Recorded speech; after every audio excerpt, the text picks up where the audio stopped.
the odd thing about fermented foods, if we believe the Sonnenberg data from Stanford, Erica and Justin Sonnenberg, who published a very important study 2 years ago, and all they did was take young people and ask them either take in lots of prebiotic fibers, that is fibers that nourish microbes, like the inulin FOS in onions and garlic and shallots, or the galacto-oligosaccharides in legumes. So eat lots of those. Another group, eat lots of fermented foods, like 6 to 8 servings of fermented foods, like kimchi, kombucha, kefirs, yogurts, etc., per day. And by far the most superior increase in diversity, the number of species, were in the people who consumed lots of fermented foods. Now, the peculiar thing about that, Jesse, is the microbes in fermented foods, let's say some kombucha, or some kefir, or some kimchi. Well, those are species like Leuconostoc mesenteroides, or Lactobacillus plantarum, or Pediococcus pentasaceus, or Pediococcus acetolactosi. So they're very specific, mostly room temperature fermenting microbes. But the peculiar thing is the microbes that reappear in your gastrointestinal microbiome are not those guys. They're Clostridium species, they're Faecalibacterium species, they're Lactobacillus species. So there's something that happens when fermenting microbes pass through your GI tract. They somehow set the stage for the restoration of lost microbes. It's probable that they're there, but they were latent in very small numbers and essentially undetectable, and that somehow the passage of fermented foods allows them to get reinvigorated, because there's a dramatic restoration of multiple species. Now, there's more that people can do, but just the consumption of lots and lots of these fermented foods with these microbes, these room temperature fermenting microbes, is somehow sufficient to restore tremendous species diversity of beneficial microbes. That is so fascinating.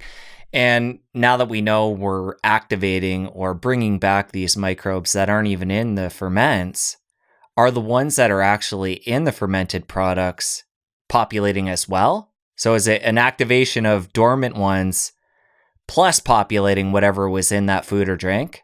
Mostly don't. So like the Pediococcus acetolactosi, very, very important microbe, just passes through, does not take up residence. The Leuconostoc mesenteroides just passes through. There are exceptions. Lactobacillus plantarum does take up residence, and there's some others that do take up residence. But for the most part, it's probably not from those guys. There's something unique about the passage of fermented microbes through the GI tract. But so far, no one's quite put their finger on what that process looks like. But it's probably, because, you can't, remember they had the old myth that a pile of oily rags is the source of rats? I haven't heard that one. No. So hundreds of years ago, you always say you had a pile of dirty rags in the corner. It would make rats where rats came from. Well, of course, that's nonsense, right? You can't create rats from rags. Well, same thing here. We can't create microbes. They're living creatures. They had to come from somewhere. They must have been latent, or maybe fermenting microbes somehow make you more receptive to acquiring microbes from other people, from your kids, from your spouse, from friends, from the dog, from doorknobs, tablecloth, who knows? So it's an uncertainty, but if we believe the existing evidence, it's fermented foods that are the most important thing you can do. And you know what? And you can tell people who add fermented foods, they'll start to say within a few days to weeks, I'm feeling different. I'm happier. I'm more energetic. I'm more regular. My skin is better. So, there's very perceptible changes with the reintroduction of fermented foods. And if you talk to if your great grandmother was still alive, she would say, "Oh yeah, sure, Jesse, of course we did. That's how we stored food, and it made food taste better too. My dad would make sauerkraut in the basement. All those stories." And given that research, the piece of curiosity it opens up for me is the importance of having different fermented foods. So kimchi, kombucha, regular sauerkraut. This is getting very technical and nuanced for people. So what I'm trying to do is simplify it best we can. And what I'm getting at with that is, would the benefits be similar just to have a fermented sauerkraut in the fridge and have a good amount of that per day? Or are there different advantages, given what you just said about the fact that it's not what's in the fermented product, but it's activating something in the system? So a lot there, but what I'm getting at is there are advantages of having kimchi, sauerkraut, kombucha to have a diversity of different bacteria coming in. Will that activate different bacteria within? Or can we just stick to one fermented food? Variety is probably key because there's different strains. So let's say you like Lactobacillus plantarum from fermented meats, but there's a different strain in the kimchi. There's a different strain in the sauerkraut, and so different strains, different effects. So there's that. It helps to have a variety of prebiotic fibers and related compounds from such things as root vegetables, leeks, dandelion greens, onions, garlic, shallots, because they nourish microbes. And that alone also changes the composition of the microbiome. So variety is key. I've seen this happen. Somebody says, with a prebiotic fiber, for instance, inulin FOS you can buy commercially. You can get it from food, but you can buy it commercially, and they only use that. And they actually generate adverse effects. So variety is the key. Just as people did all throughout human history. We didn't eat one food. We ate a variety of foods. And so I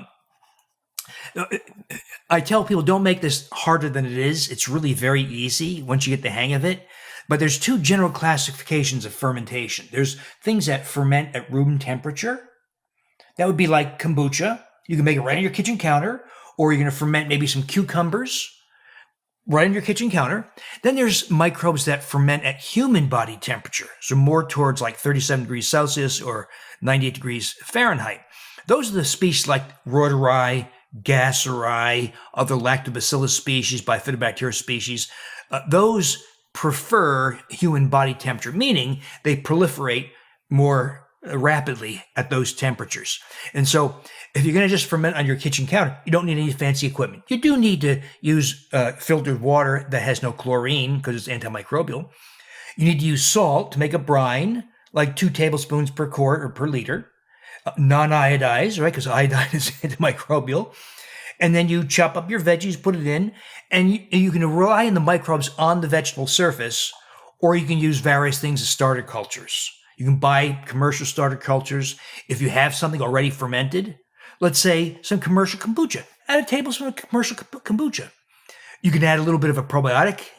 Let me take that back, because the probiotics are sometimes the other kind. But you can use all kinds of little starter ways.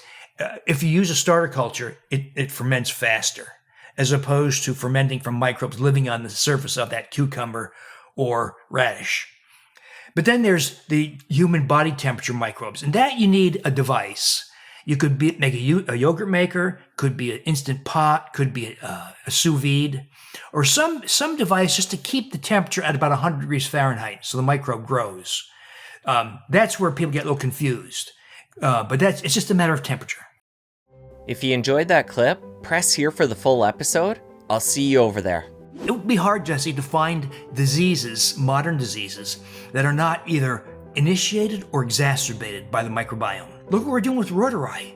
Reduction of skin wrinkles, vaginal moisture, boosting testosterone.